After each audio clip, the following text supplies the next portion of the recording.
अस्सलाम वालेकुम दोस्तों, मैं सैकड़ों इमेजेस लेकर आ रहा हूं आपके लिए लाइव।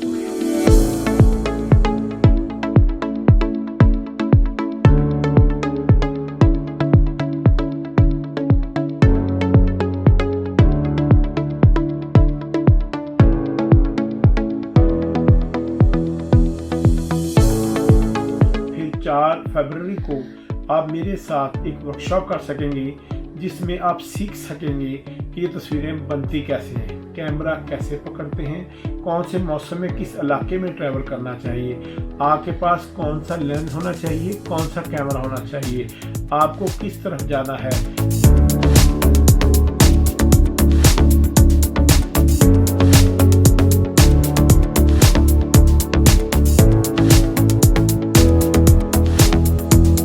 सब बताऊंगा मैं आपके दरमियान खड़ा होकर 4 फरवरी सुबह 10 बजे से लेकर शाम 4 बजे तक।